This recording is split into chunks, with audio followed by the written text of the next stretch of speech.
పాత పద్ధతిలో కొనుగోలు చేయాలి. పాత పద్ధతిలో కొనుగోలు చేయాలి. ఆన్లైన్ సిస్టాన్ని రద్దు చేయాలి. జీపీఎస్ సిస్టాన్ని రద్దు చేయాలి. జీపీఎస్ సిస్టాన్ని రద్దు చేయాలి. 25 రోజులు అవుతుంది. ఇప్పటి వరకు కూడా ధాన్యం కొనుగోలు కేంద్రాలు ప్రారంభించి కూడా సుమారు వారం అవుతుంది. దాదాపు వారం అంటే 6 రోజులు వారం అవుతుంది. ఇప్పటి వరకు 1-2 ట్రాక్టర్లకు మించి కూడా పోలేదు. ఆన్లైన్ పద్ధతి అని చెప్పి రైతులను అరిగోస పెడుతున్నారు. బాయిల్డ్ మిల్లులకు గతంలో లాగా బాయిల్డ్ మిల్లులకు పర్మిషన్లు ఇచ్చి సెంటర్ల నుంచి డైరెక్ట్ ట్రాక్టర్ రవాణా చేస్తే ఈ పద్ధతి ఉండకపోవు. అంటే ఇంత క్యూ ఇంత ఇబ్బంది రైతుకు ఉండకపోవు. ఒకవైపు వాతావరణం మబ్బులు వచ్చి గాడుపు ద్వారాలు వచ్చి ఇబ్బంది పెడుతుంటే ప్రభుత్వం ఈ నిమిషాలు లెక్కిస్తుంది ధాన్యం కొనుగోలులో. ఇప్పటికే చాలా ఆలస్యంగా ఎప్పుడు కూడా ఏప్రిల్ చివరి వారంలో ధాన్యం సెంటర్లు ఓపెన్ చేసిన పరిస్థితి లేదు. ఈసారి ఏప్రిల్ 20 తర్వాత ఓపెన్ చేసారు. అసలు వాళ్ళకి ఏమైనా వ్యవసాయం గురించి అవగాహన ఉన్నదా తెలియడం లేదు. మరి మక్కలు కూడా కొంటామని అవి కొంటలేరు. అక్కడ వాళ్ళ పరిస్థితి సేమ్ ఉన్నది. బారదాని చూడలేదు, రిబ్బన్ కట్ చేసిపోయారు. ఆడ బారదాని ఇచ్చేది లేదు, ఈడిచ్చేది లేదు. ఇచ్చినా మిల్లర్ దించుకోడు.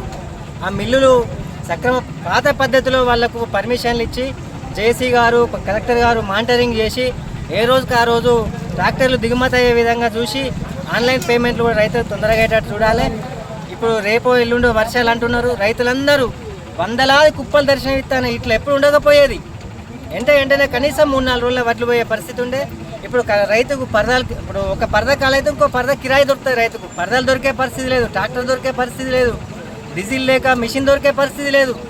అసలు వ్యవసాయం మరి వీళ్ళు పండుగ అంటారు, పండుగనా దండగనా, వీళ్ళు ఏం చేస్తారో వీళ్ళకి అర్థమవుతలేదు. ప్రజాపాలన అని చెప్పుకోవడం సిగ్గుచేటిది. కనీసం వడ్లు కొనే పరిస్థితులు ఉన్నారు. తప్పకుండా వెంటనే కలెక్టర్ గారు జేసీ గారు స్పందించి ఈ వ్యవసాయ మంత్రి కూడా రోజు మానిటరింగ్ చేసి ధాన్యం కొనుగోలు స్పీడప్ చేయాలని మేము రిక్వెస్ట్ చేస్తున్నాం. పాత పద్ధతిలో ట్రాక్టర్ ద్వారా మిల్లుకు ధాన్యం పోయేటట్టు చూడాలి. వాళ్ళే మానిటరింగ్ చేయాలి. ఈ కొత్త ఆన్లైన్ సిస్టమ్ తీసేయాలి.